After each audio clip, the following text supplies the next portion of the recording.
Me pediram. Então, vamos falar sobre Centigraph, que é um sistema muito interessante e importante para entender algumas coisas que acontecem no Nasoverse. Esse vídeo vai ser uma preparação para quando eu for falar sobre os Divine Cores, que é um outro sistema que existe nesse verso complicado.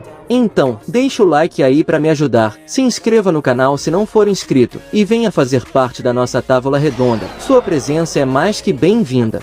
Agora cola mais, porque hoje é dia dos fãs do Gilgamesh ficarem bravos comigo.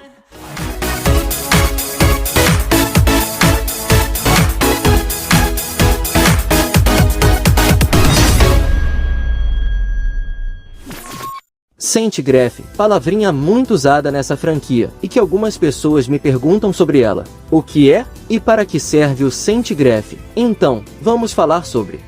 Centigraph é uma palavra que é traduzida como gráfico santo ou santo gráfico. E esse conceito é referente ao fundamento da existência de um espírito, ou seja, a sua essência como espírito. Ele é chamado de gráfico, porque é ele que pode ser usado para medir os parâmetros, poder, classe, habilidades e técnicas de um determinado espírito. Sim, aqueles parâmetros que vemos nos servos são os gráficos, gravados em seu núcleo espiritual. E isso é muito usado pelos mestres numa guerra do Graal, para avaliar seus adversários. E hoje em dia, no Fate Grand Order, é muito usado pelo grupo da Cáldia, para analisar os níveis de uma determinada ameaça. Para a gente entender bem o que é o Centigraph, vamos pegar os servos como exemplo. A composição do corpo de um servo é toda feita de mana, mas existem dois componentes que permitem esse servo ser funcional para atuar como um familiar. Um deles é o Centigraph Core, e o outro é o núcleo espiritual. Diferente do Centigraph, o núcleo espiritual é descrito como o centro de um servo, seu coração, uma CPU, que dita todas as suas funções. Quando os servos se materializam, o seu corpo material envolve esse núcleo espiritual, e para derrotar o servo, danos devem ser infligidos nesse núcleo. É claro que devo pontuar aqui que existem servos com continuação de batalha. Estes podem manter seu núcleo espiritual por algum tempo, mesmo que ele tenha sido danificado. Já o Centigraph Core é o que está ligado ao núcleo espiritual, mas que tem a função de marcar os gráficos de um determinado ser. Isso inclui não só os servos, mas beasts e outras criaturas também. E isso pode ser usado para avaliar tudo o que eu falei antes: poder, habilidades, tamanho, força e etc. E é nele também que é possível determinar se um espírito pode ter características para se tornar um alter servo. Inclusive, falei sobre isso no vídeo dos servos alternativos. A forma alternativa de um servo é algo dele mesmo, já está dentro de seu Centigraph. Se você não viu esse vídeo, eu recomendo demais, porque lá você terá mais informações sobre esse assunto. Mas além de determinar se um servo pode, ou não, se manifestar como um servo alter, esse Centigraph pode ser convertido em energia para ser usado pelo próprio servo. Ozymandias, na singularidade de Camelot, usou esse recurso. Nessa singularidade, o grande faraó converteu parte da energia de seu Centigraph para alimentar o canhão da lâmpada Dendera. O problema dessa situação é a seguinte: quando um servo é invocado, o seu Centigraph sempre será invocado com uma cota padrão de energia mágica. Resumindo, cada servo, de acordo com a sua fama, habilidades, armas e poderes, terão um nível de energia padrão que mantém o seu núcleo espiritual funcionando. Inclusive, é por causa disso que os servos também possuem ranqueamentos. Aqueles considerados top servants são também aqueles que têm os melhores e os maiores Centigraphs. Porém, quanto maior for o Centigraph de um servo, mais unidades de energia mágica ele irá consumir. Mas esse ainda não é o problema. Voltando na questão, se um servo usar a energia de seu Centigraph, como fez o Ozymandias, ou mesmo quebrar os limites do seu Centigraph, ele desaparecerá. Isso foi o que aconteceu na singularidade de Camelot. Quando Ozymandias apela para esse recurso, ele começa a ficar transparente até desaparecer após quebrar a torre. E tem mais: habilidades ou feitos que excedam a capacidade do Centigraph também trará danos ao espírito em questão. Acho que vocês devem lembrar o que aconteceu com a Melt. Depois de ultrapassar a velocidade da luz, teve seu Centigraph completamente destruído. E o que falar da própria Musashi, que após quebrar o limite de sua capacidade para cortar o vazio, foi basicamente apagada do trono dos heróis. Esse é o preço a se pagar pela quebra dos limites. Quebrar o limite de poder, ou de resistência, pode resultar em danos completos no Centigraph, ou até mesmo no apagamento dos registros do espírito heróico, no trono dos heróis. É por isso que os servos em Extra CCC não conseguem manter o código mitológico por muito tempo, pois esse tipo de poder é tão pesado que causaria uma sobrecarga na base espiritual do servo. Aliás, é por isso também que um certo servo dourado que existe na franquia não pode destruir o multiverso, e muito menos o planeta do Nasoverse. Simplesmente porque ele não tem energia para isso, e mesmo que ele tivesse energia para isso, ele também seria destruído. Pois ao fazer uso dessa energia para realizar o ato de destruir o multiverso, ou mesmo um planeta, ele também estará excedendo o que o seu Centigraph é capaz de suportar, e como resultado, ele também será destruído e desaparecerá. Mesmo porque a Terra do Nasoverse é superior a outras terras de outros versos como Dragon Ball, por exemplo. A Terra do Nasoverso é composta por um duplo mundo, coexistindo no mesmo espaço, o lado reverso e a superfície. Nesse caso, com poder total, o máximo que a Enomelish conseguiria destruir seria a camada do mundo da superfície. Isso, considerando a Enomelish com poder total sem a interferência da Counterforce. Esse feito seria o equivalente a destruir um planeta normal de outro verso, ou seja, se pudéssemos jogar o Gilgamesh para o universo de Dragon Ball, considerando que ele seja capaz de usar todo o poder da Enomelish, sem se quebrar, o máximo que ele destruirá é um planeta. Isso, considerando que o seu Centigraph aguente. É por isso, galerinha, que existe a classe de grandes servos. Aqueles que são invocados pelo mundo para defender o mundo terão um grau maior no seu Centigraph para serem capazes de usar seus poderes no auge do espírito heróico e resistirem a esse poder.